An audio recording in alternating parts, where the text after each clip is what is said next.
How are you guys doing? Today is Thursday, August 12th, 2021.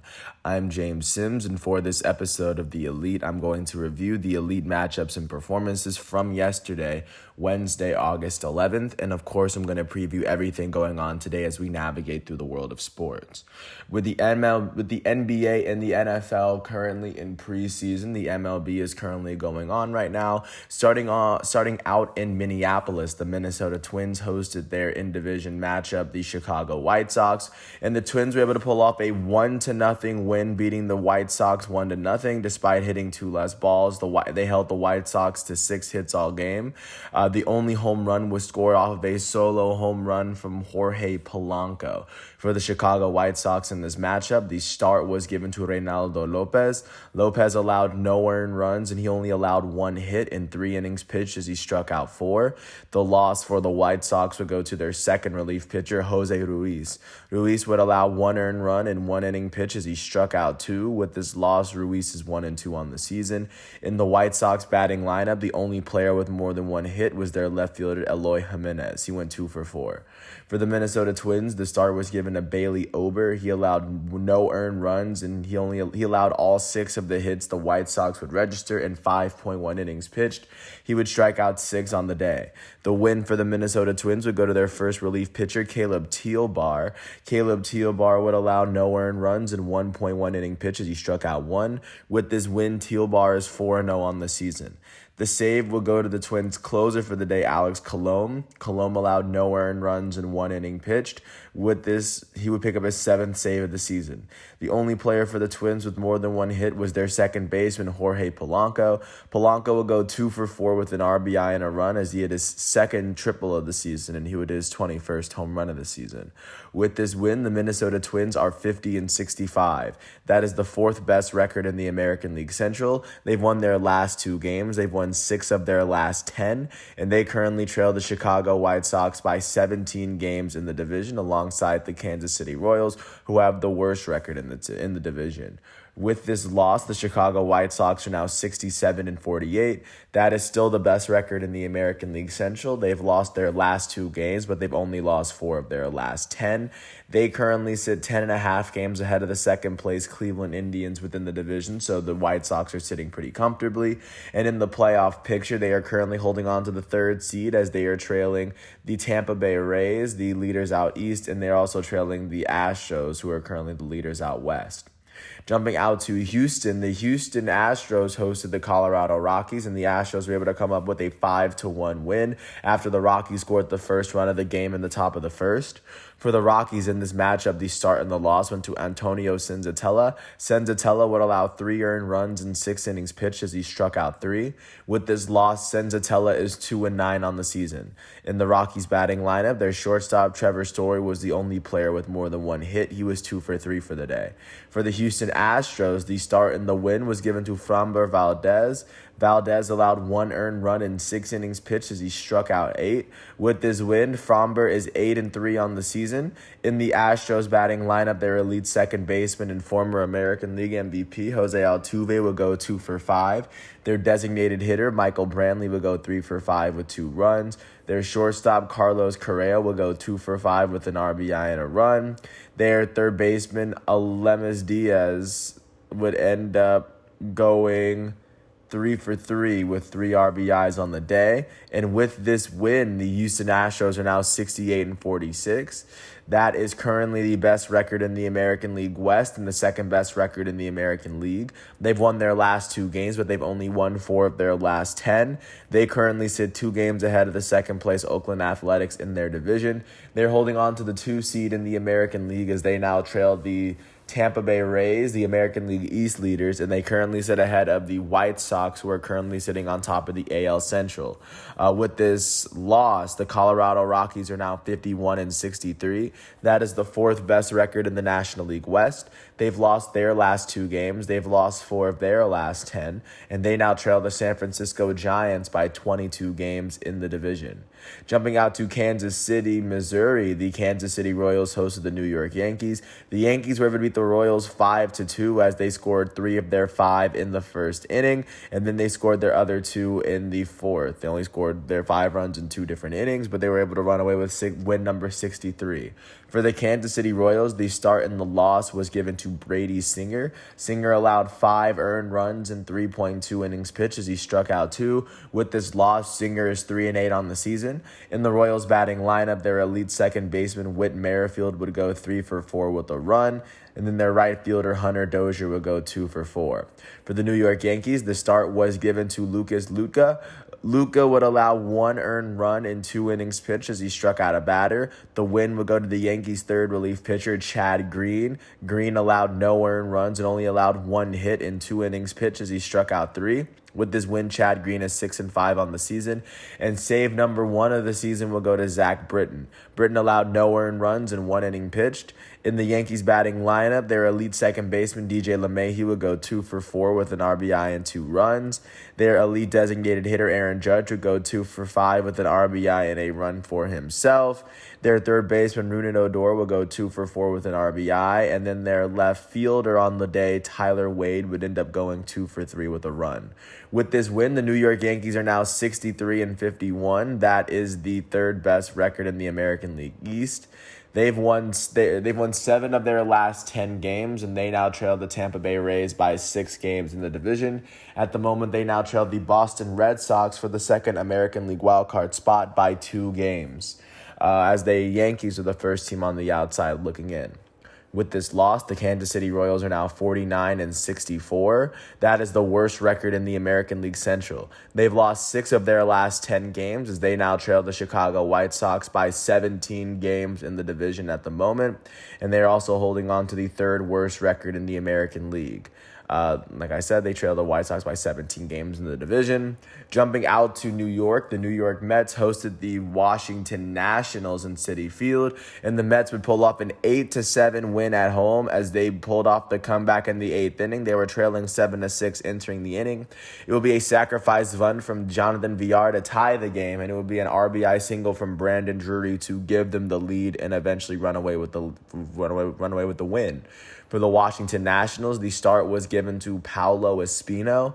Espino allowed 1 earned run in 1 inning pitched, and then the loss was given to the Nationals closer for the day, Mason Thompson. Thompson allowed 2 runs in 1 inning pitched, and this will be his first blown save of the season. And with this loss, he's 0-1 on the year. In the Nationals batting lineup, their center fielder, Victor Robles, would go 2 for 5 with an RBI and a run. Their elite right fielder, Juan Soto, would go 3 for 4 with 3 RBIs and a run as he hit his 19th home run of the year.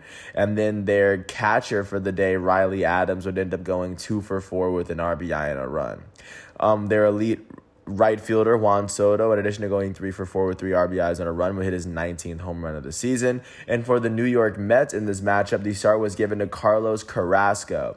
Carlos Carrasco would allow 4 earned runs in 1 inning pitched. The win was given to their penultimate relief pitcher for the day, and that was Trevor May. Trevor May allowed no earned runs in 1 inning pitch as he struck out a batter. With this win, he's 5-2 on the season. And the save will go to their closer, Edwin Diaz. Diaz allowed no earned runs in 1 inning pitch as he struck out a batter. That would be his 24th save of the season. And in the Mets batting lineup, their center fielder, Brandon Nimmo, will go 2 for 5 with 2 runs.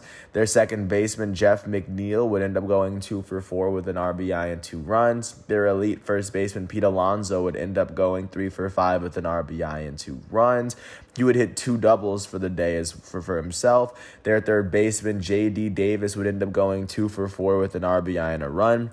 And with this win, the New York Mets are now 57-55. That is the third best record in the National League East, as they've only won 3 of their last 10 games. They now trail the Atlanta Braves and the Philadelphia Phillies by 1 game in the division at the moment. With this loss, the Washington Nationals are now 50-63. That is the 4th best record in the National League East, as they've lost their last 2 games. They've lost 8 of their last 10. They now trail the Atlanta Braves and the Philadelphia Phillies by 8.5 games in the division at the moment. Jumping out to San Diego, the San Diego Padres hosted the Miami Marlins. The Marlins were able to pull off a 7-0 road shutout win and kept the Padres to only 4 hits all game. For the Padres, the start and the loss was given to Ryan Weathers. Ryan Weathers allowed 6 earned runs in 4.2 innings pitched as he struck out 7. With this loss, he's 4-5 on the year. In the Padres batting lineup, nobody on the team would finish with more than 1 hit, and that can be attributed to great pitching from the Marlins. For the Miami Marlins, the start in the win was given to Sandy Alcantara. Alcantara allowed no earned runs and only 4 hits in 7 innings pitched as he struck out 7. With this win, Alcantara is 7-10 on the season. In the Marlins batting lineup, their center fielder, Lewis Brinson, will go 3-for-4 with 3 RBIs and 2 runs for himself. He would hit his 6th and 7th home runs of the season. Their third baseman for the day, Brian Anderson, would end up going 2-for-4 with an RBI. And then the Miami Marlins right fielder, Brian De La Cruz, would go 2-for-4 with an RBI and a run. De La Cruz would hit his very first home run of the season.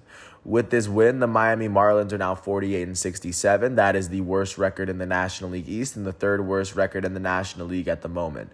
They've won 4 of their last 10 games as they now trail the Atlanta Braves and the Philadelphia Phillies by 11.5 games in the division at the moment. With this loss, the San Diego Padres are now 66-50. That is the third best record in the National League West. They've only lost 4 of their last 10 games as they now trail the San Francisco Giants by 8 games in the division. They are holding on to, and at the same time, they're holding on to the second National League wildcard spot, sitting 4 games behind the Dodgers, holding on to that first spot, and they're sitting 4.5 games ahead of the Cincinnati Reds, who are the first team on the outside looking in. Jumping out to Baltimore, the Baltimore Orioles hosted the Detroit Tigers. The Tigers were able to put up a 5-2 win after scoring all 5 of their runs in the 5th and 6th innings combined. For the Orioles in this matchup, the start and the loss was given to Matt Harvey. Harvey allowed 3 earned runs in 5 innings pitched as he struck out 5. With this loss, Matt Harvey is 6-11 on the season as a starting pitcher for Baltimore. In the Orioles batting lineup, their designated hitter, Anthony Santander, would go 3-for-4 with 2 RBIs and a run as he hit his 10th home run of the season. The only other player for the Orioles with more than 1 hit was their right fielder, Ryan McKenna. He went 2-for-4. For the Detroit Tigers in this matchup, the win in the start was given to Tarek Skubal. He allowed no earned runs and 5 hits allowed in 6 innings pitched as he struck out 6. With this win, Skubal is 8-10 on the season, and the save was given to their all-star closer, Gregory Soto. Soto would allow no earned runs and only 1 hit in 1 inning pitch as he struck out 2. He would pick up his 14th save of the season, and in the Tigers batting lineup, their right fielder, Robbie Grossman, would go 2-for-5 with a run. Their second baseman, Jonathan Scope, would go 2-for-5 with a run as well. Their future Hall of Fame first baseman, Miguel Cabrera, will go 3-for-4 with 2 RBIs and a run, as the former Triple Crown winner would end up hitting his 12th home run of the season this year. And then also for the Tigers, their center fielder, Victor Reyes, would go 2-for-4 as well. With this win, the Detroit Tigers are now 56-60. That is the third best record in the American League Central. They've won their last 2 games, and they've won 6 of their last 10. They currently trail the Chicago White Sox by 11.5 games in the division. With this loss, the Baltimore Orioles are now 38-74. That is the worst record in the American League East and the worst record in the American League win percentage-wise. They're holding on to the second worst record in the entire league at the moment. They've lost their last 7 games, which is currently the worst streak in the American League, and also they are tied with the Cubs and the Pirates for the worst losing streak in baseball. They've lost 8 of their last 10 games, and they now trail the Tampa Bay Rays by 30 games in the division. To get a sense of what the gap is in the American League between the worst and the best team, it's 30 games. And jumping out to Pittsburgh, the Pittsburgh Pirates hosted the St. Louis Cardinals, where the Cardinals were able to beat the Pirates 4-0. They held the Pirates to only 2 hits all game, and they gave the Pirates their 7th straight loss of the season. For the Pittsburgh Pirates in this matchup, the start and the loss was given to Will Crowe. Crowe allowed 1 earned run in 4.2 innings pitched as he struck out 4. With this loss, Will Crowe is 3-7 on the season. In the Pirates batting lineup, their first baseman, Colin Moran, would be the only player to register a hit as he went 2-for-3. He registered both hits for the Pirates. For the St. Louis Cardinals, the start and the win was given to Adam Wainwright. He would get the complete game win as he allowed no earned runs and only 2 hits in 9 innings pitched as he struck out 7. He wouldn't even allow a walk either. With this win, Adam Wainwright is 11-6 on the season. In the Cardinals batting lineup, their future Hall of Fame catcher, Yadier Molina, will go 2 for 4 with an RBI and a run. Their shortstop, Paul DeJong, will go 2 for 4 with 2 RBIs and a run. And then their pitcher, Adam Wainwright, in addition to throwing a complete game win, he will go 2 for 4 with an RBI himself. With this win, the St. Louis Cardinals are now 57-56. That is the third best record in the National League Central. They've won their last 2 games, and they've won 5 of their last 10. They now trail the Milwaukee Brewers by 11 games in the division. With this loss, the Pittsburgh Pirates are now 41-73. That is the worst record in the National League Central and the second worst record in the National League. They've lost their last 7 games, which is tied with the Cubs in their own division. And, of course, like I just said, the Baltimore Orioles for the worst losing streak in baseball. They've lost 9 of their last 10 games, and at the moment, they now trail the Milwaukee Brewers by 27.5 games in the division. Jumping out to Philadelphia, the Philadelphia Phillies hosted the LA Dodgers, the reigning World Series champs, and the Dodgers were able to beat the Phillies 8-2 as they were able to shake up the top of the National League East standings for a little bit. For the Philadelphia Phillies in this matchup, the start was given to Connor Brogdon. He only pitched 1 inning and he only allowed 1 hit, allowing no earned runs on the day. The loss was given to the Phillies' second relief pitcher, Kyle Gibson. Gibson allowed 6 runs in 4.1 innings pitched as he struck out 3. With this loss, Kyle Gibson is 8-4 on the year. In the Phillies batting lineup, their second baseman, Gene Segura, will go 2 for 4, and their shortstop, Didi Gregorius, will go 2 for 4 with a run for himself. For the Los Angeles Dodgers, the start was given to former American League Cy Young winner David Price. He allowed 2 earned runs in 4 innings pitched as he struck out 1. The win for the Dodgers was given to their second relief pitcher, Brusdar Graterol. Graterol allowed no earned runs in 2 innings pitched as he struck out 2. With his win, Graterol is 3-0 on the season. In the Dodgers batting lineup, their elite center fielder and former National League MVP, Cody Bellinger, would go 2 for 4 with 4 RBIs and 2 runs.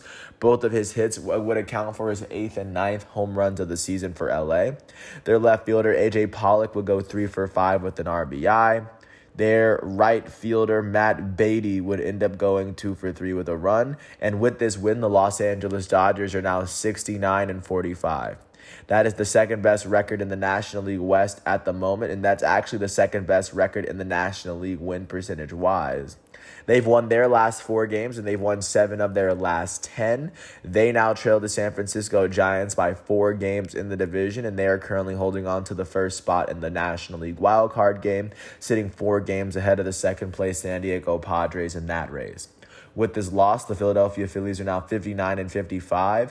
They are now tied with the Atlanta Braves for the best record in the National League East as they've lost their last 2 games. They've only lost 2 of their last 10. And alongside the Atlanta Braves, they now sit 1 game ahead of the third-place New York Mets in the division. And alongside the Braves, they're holding on to the third seed in the National League playoff picture, sitting behind the San Francisco Giants out west and the Milwaukee Brewers, the current leaders of the National League Central Division. Jumping out to Cleveland, the Cleveland Indians hosted the Oakland Athletics, and the Athletics, who have a wild card spot on the line, were able to pick up a 6-3 win, scoring all 6 of their runs in the 7th and 8th inning after the Indians scored their first 2 runs in the first inning. The Athletics would actually tie it up in the 7th. The Indians would take a 3-2 lead thanks to an Oscar Mercado double, and then the Oakland Athletics would end up taking the lead off 2 home runs in the 8th.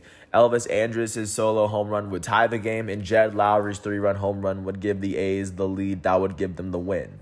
For the Cleveland Indians in this matchup, the start was given to Cal Quantrill. He allowed 2 earned runs in 6 innings pitched as he struck out 5. The loss was given to the Indians' second relief pitcher on the day, Nick Sandlin. Sandlin allowed 3 earned runs without registering a single out. We would pick up his first blown save of the season, and with this loss, he's 1-1.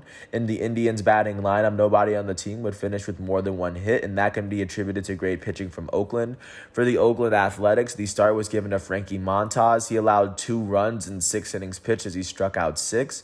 The win was given to the Athletics' their first relief pitcher on the day, Jake Diekman. Diekman allowed 1 earned run in 1 inning pitch as he struck out 2. With this win, Diekman is 3-2 on the season. The save was given to their closer, Lou Trevino, as Trevino allowed no earned runs and only one hit in one inning pitched. That would be his 19th save of the season. In the Athletics batting lineup, their center fielder, Starling Marte, would go 2 for 5 with a run. Their elite third baseman, Matt Chapman, would go 2 for 4 with an RBI. And their shortstop, Elvis Andrus, would go 2 for 4 with an RBI and a run. Andrus would go on to hit his third home run of the season. With this win, the Oakland Athletics are now 66-48. That is the second best record in the American League West. They've won their last 6 games, which is currently the best winning streak in the major leagues at the moment. They've won 8 of their last 10 games, and they now trail the Houston Astros by 2 games in the division. And at the moment, they are holding on to the top American League wildcard spot as they sit 1 game ahead of the Boston Red Sox, who are currently sitting second in that race at the moment. With this loss, the Cleveland Indians are now 55-57. That is the second best record in the American League Central. They've lost their last 2 games. They've lost 6 of their last 10, and they now trail the Chicago White Sox by 10.5 games in the division at the moment. Jumping out to Boston, the Boston Red Sox hosted the Tampa Bay Rays, and in this bout between the top 2 teams in the AL East division, the Red Sox would beat the Rays 20-8 to go on to win their 66th game of the season, as the Rays have not allowed that many runs in a game this season. For the Rays in this matchup, the start and the loss was given to Josh Fleming. Fleming allowed 10 earned runs in 3.1 innings pitched as he struck out 3. With this loss, Fleming is 9-6 on the year. In the Rays batting lineup, nobody on the team would finish with more than 1 hit. However, their second baseman, Brandon Lau, will go 1 for 4 with an RBI and a run as he hit his 26th home run of the season. For the Boston Red Sox, the start and the win was given to Nate Eovaldi. Eovaldi allowed 1 earned run in 7 innings pitched as he struck out 10. With this win, Eovaldi is 10-7 on the season. In the Red Sox batting lineup, their second baseman, Kike Hernandez, would end up going 3 for 5 with 3 runs. Their right fielder, Hunter Renfroe, would go 3 for 5 with 4 RBIs and 3 runs. Their all-star shortstop, Xander Bogaerts, would go 2 for 4 with 4 RBIs and 3 runs, as Xander Bogaerts would hit his 17th home run of the season. Their elite designated hitter, JD Martinez, would end up going 4 for 4 with 2 RBIs and 3 runs on the day. Their left fielder, Marwin Gonzalez, would end up going 2 for 5 with 2 RBIs and a run on the day. Their first baseman, Bobby Dalbec, would end up going 2 for 3 with 5 RBIs and 2 runs on the day as he hit his 4th triple of the season. And with this win, the Boston Red Sox are now 66-50. That is the second best record in the American League East. They've only won 3 of their last 10 games as they now trail the Tampa Bay Rays by 4 games in the division.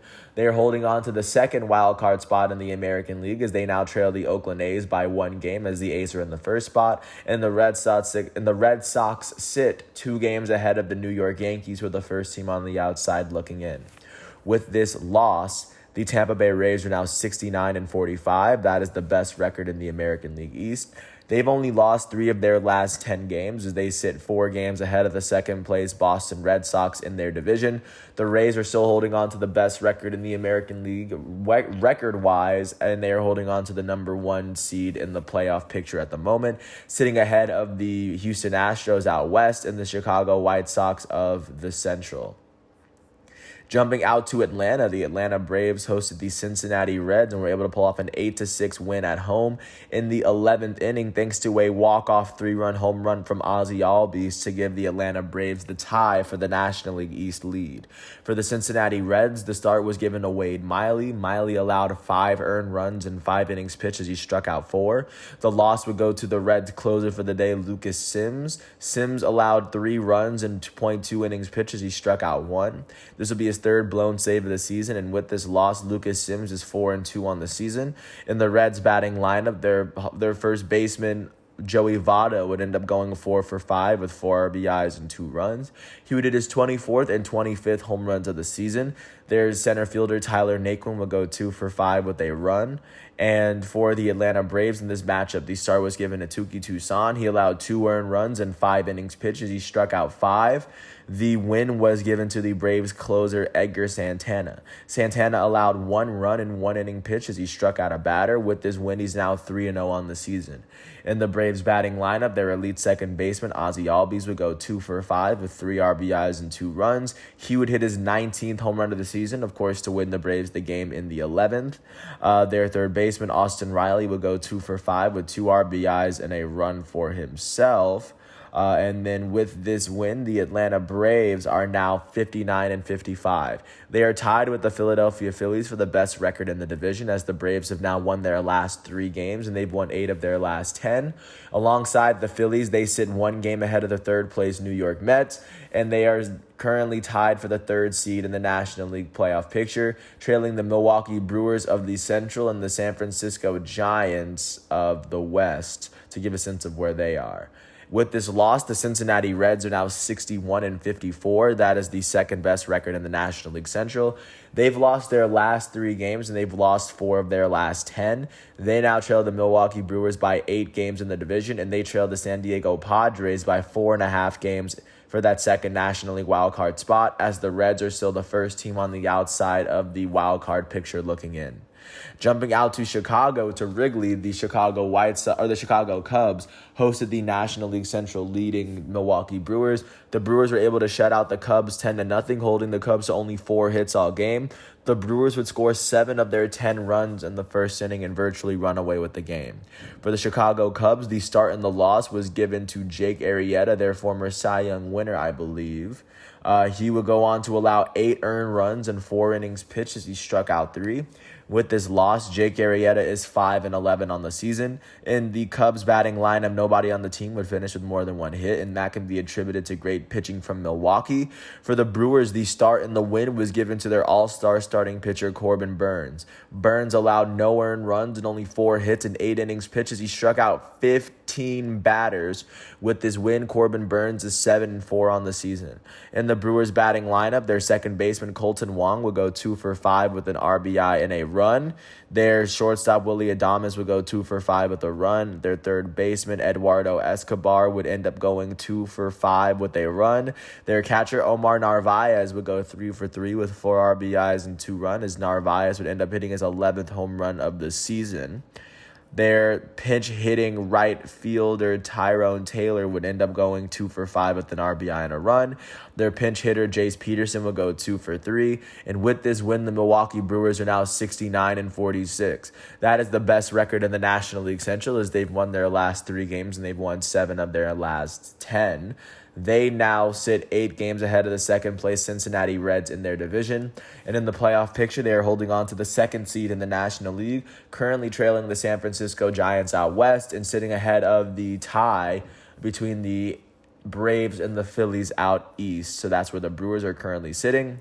With this loss, the Chicago Cubs are now 52-64. That is the 4th best record in the National League Central, as they've lost their last 7 games and they've lost 9 of their last 10. The Chicago Cubs now trailed the Milwaukee Brewers by 17.5 games in the division for the division pennant, or for that division race. Jumping out to Anaheim, the Los Angeles Angels hosted the Toronto Blue Jays. The Blue Jays would beat the Angels 10-2 as they scored 5 of their 10 runs in the 5th inning. For the Angels in this matchup, the start and the loss was given to Dylan Bundy. Dylan Bundy allowed 3 earned runs in 4 innings pitched as he struck out 2. With this loss, Bundy is 2-9 on the season. In the Angels batting lineup, the only 2 RBIs of the day would go to their all-star designated hitter, Shohei Ohtani. Ohtani would go 1 for 3 with 2 RBIs and a run as he hit his 38th home run of the season. And their left fielder, Joe Adell, was the only player on the team with more than 1 hit. He went 2 for 4 with a run on the day. And, of course, he was brought home by Shohei's home run. For the Toronto Blue Jays in this matchup, the start and the win was given to Alek Manoah. Manoah allowed 2 earned runs in 6.2 innings pitched as he struck out 11. With this win, Manoah is 5-1 on the season for Toronto. In their batting lineup, their center fielder George Springer would end up going 2 for 4 with 2 RBIs and 3 runs. He hit his 15th and 16th home runs of the season yesterday. Their right fielder Teoscar Hernandez would go 2 for 5 with 4 RBIs and 2 runs. Hernandez would hit his 18th home run of the year. And their first baseman Lourdes Gurriel Jr. would end up going 3 for 4 with 2 RBIs and 2 runs. Gurriel would hit his 13th home run of the season. And with this win, the Toronto Blue Jays are now 62-51. That is the 4th best record in the American League East. They have now won their last 2 games, and they've won 8 of their last 10. At the moment, they trail the Tampa Bay Rays by 6.5 games in the division, and they are currently trailing the Boston Red Sox for that second wildcard spot by 2.5 games, as the Blue Jays are the second team on the outside looking in behind the New York Yankees. With this loss, the Los Angeles Angels are now 57-58. That is the 4th best record in the American League West. They've lost their last 2 games, and they've lost 5 of their last 10. At the moment, they trail the Houston Astros by 11.5 games in the division. Jumping out to San Francisco, the team in the MLB with the league's best record hosted the team in the MLB with the league's worst record, as the Giants were able to beat the Diamondbacks 7-2 in San Francisco, scoring 5 of their 7 runs in the first 4 innings. For the Arizona Diamondbacks in this matchup, their star in their loss went to Merrill Kelly. Kelly allowed 5 earned runs in 5 innings pitched as he struck out 3. In their batting lineup, the only player with more than 1 hit was their center fielder Ketel Marte. He went 2 for 5. For the San Francisco Giants, the start and the win was given to Kevin Gausman. He allowed 2 runs in 5 innings pitched as he struck out 5. With this win, Kevin Gausman is 11-5. In their batting lineup, their right fielder Lamonte Wade Jr. would end up going 2 for 5 with 2 RBIs and a run for himself as he hit his 14th home run of the season. Their future Hall of Fame catcher and 3-time champion Buster Posey would go 2 for 4 with an RBI and a run. Posey would hit his 15th home run of the season. Their shortstop Brandon Crawford would go 3 for 4 with 2 RBIs and a run as Crawford hit his 19th home run of the season. And their starting pitcher Kevin Gausman, in addition to picking up the win on the mound, he would go 2 for 2 with an RBI and a run for himself. With this win, the San Francisco Giants are now 73-41. That is the most wins and, of course, the best win percentage, so therefore the best record in all of baseball and definitely the National League West. They've won their last 4 games, and they've won 8 of their last 10. They currently sit 4 games ahead of the defending world champs Los Angeles Dodgers in their division, and they are currently holding on to the 1 seed in the National League playoff picture as they sit ahead of the Milwaukee Brewers of the Central, and they sit ahead of the 2-way tie between the Atlanta Braves and the Philadelphia Phillies out east. And with this loss, the Arizona Diamondbacks are now 35-80. They are the first team in the MLB to cross the 80 loss threshold, as they have now lost their last 4 games, and they've lost 8 of their last 10. They now trail the San Francisco Giants by 38.5 games in the division. To give a sense of what the gap is between the league's best and the league's worst team, it is a 38.5 game gap. And last but not least, jumping out to Seattle, the Seattle Mariners hosted the Texas Rangers in Seattle. And with the game currently tied at 1, thanks to the Mariners tying it up in the 6th, they would win it off of a walk-off single from Luis Torrens in the bottom of the 9th. For the Texas Rangers in this matchup, the start was given to Spencer Howard out the Phillies. Spencer Howard would allow no earned runs, and he would only allow 2 hits in 3 innings pitched as he struck out 3. The loss was given to the Rangers' closer for the day, Dennis Santana. Santana allowed 1 earned run in .1 inning pitch, as the only out he registered was a strikeout. With this loss, Santana is now 1-2 on the season as a starter. In the Rangers' batting lineup, the only player with more than 1 hit was their shortstop, Isaiah Kiner-Falefa, as he went 2 for 3. For the Seattle Mariners, the start was given to Tyler Anderson. Anderson allowed 1 earned run in 5.1 innings pitched as he struck out 4. The win was given to the Mariners' closer, Drew Steckenrider. Steckenrider allowed no earned runs, and he only allowed 1 hit in 1 inning pitch as he struck out a batter. With this win, Drew Steckenrider is 4-2 on the season. In the Mariners batting lineup, their second baseman, Abraham Toro, was the only player on the team with more than one hit. And Luis Torrens, their pinch hitting designated hitter, would go 1-for-2 with the game-winning RBI. With this win, the Seattle Mariners are now 60-55.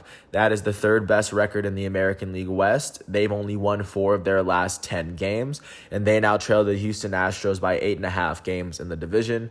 With this loss, the Texas Rangers are now 40-74. That is the worst record in the American League West, and that is the second worst record in the American League, as they have the same amount of losses as the Baltimore Orioles. They just have 2 more wins. The Rangers have lost 7 of their last 10 games, and they now trail the Houston Astros by 28 games in the division. So that is currently what the MLB is looking like following yesterday's matchups, and of course looking forward to what's going on today. Starting off in New York, in Citi Field in Queens, the New York Mets will be hosting the Washington Nationals for a doubleheader. The first game will be at 12:10, as Trevor Williams has been announced as the starting pitcher for the New York Mets. The Nationals have not named their starting pitcher. And then doubleheader game 2, the New York Mets are going to send out Marcus Stroman, as Stroman enters this matchup with a 7-11 record alongside a 2.83 ERA. At 12:35, JT Brubaker and the Pittsburgh Pirates are going to host Wade LeBlanc and the St. Louis Cardinals. At 1:05, Ranger Suarez and the Philadelphia Phillies are going to host the World Series defending champs Los Angeles Dodgers. Ranger Suarez enters this matchup with a 5-3 record alongside a 0.98 ERA. At 1:10, Eli Morgan and the Cleveland Indians are going to host Chris Bassett and the Oakland Athletics. Chris Bassett enters his matchup with an 11-3 record alongside a 3.19 ERA. At 2:20, Kyle Hendricks and the Chicago Cubs are going to host Brandon Woodruff and the Milwaukee Brewers. Brandon Woodruff enters his matchup with a 7-6 record alongside a 2.23 ERA. Kyle Hendricks enters his matchup for the Cubs with a 13-4 record alongside a 3.68 ERA.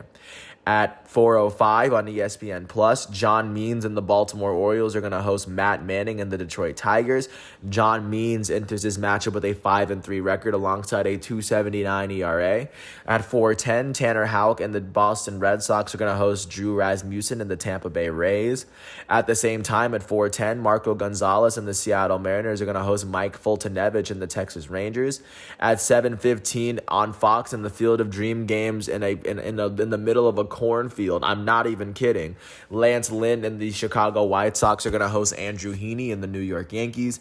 Lance Lynn enters this matchup with a 10-3 record alongside a 2.04 ERA. At 9:38, the Los Angeles Angels, led by their all-star starting pitcher Shohei Ohtani, are going to host Jose Barrios and the Toronto Blue Jays. Jose Barrios enters his matchup with an 8-5 record alongside a 3.23 ERA.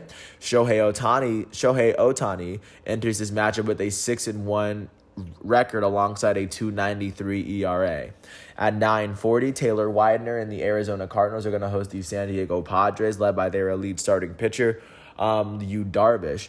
Yu Darvish enters his matchup with a 7-6 record alongside a 3.43 ERA. And last but not least, at 9:45, Logan Webb and the San Francisco Giants, are going to host German Marquez and the Colorado Rockies. German Marquez enters his matchup with a 10-8 record alongside a 3.42 ERA.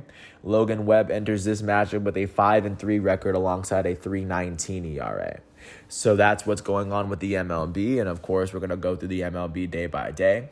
And looking at the other sport that's currently going on right now, looking at what's going on in soccer, the only big game yesterday that took place was the UEFA Super Cup, which was, of course, the winner between the winners of the Champions League, Chelsea, and the winners of the Europa League from this most recent season, Villarreal. And in this matchup, Chelsea would end up tying Villarreal in regular time, as Hakim Ziyech would score the only goal for Chelsea, and then Gerard Moreno would score the only goal for Villarreal. It would end up going to penalties, and Chelsea would end up beating Villarreal 6-5 on penalties, as Chelsea was able to pick up the very first trophy of the season. So that, of course, is how the 2021-2022, at least that's how the soccer season across Europe is going to get started. And looking at what's going on today, there's not much going on, but of course, as we ease into this season, there will be more to talk about and more to expand upon as the season goes on day by day. But with that said, I want to thank everybody for listening to all 38 minutes of this piece. I want to thank the MLB, the ESPN, and FIFA websites for giving me the facts and figures that I needed to do this episode.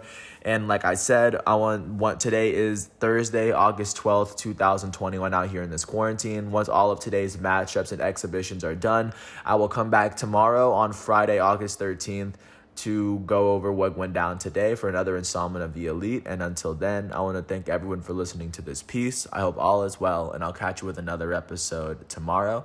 Once again, this is The Elite, and I'm James Sims. Thanks for listening to my piece. Peace out.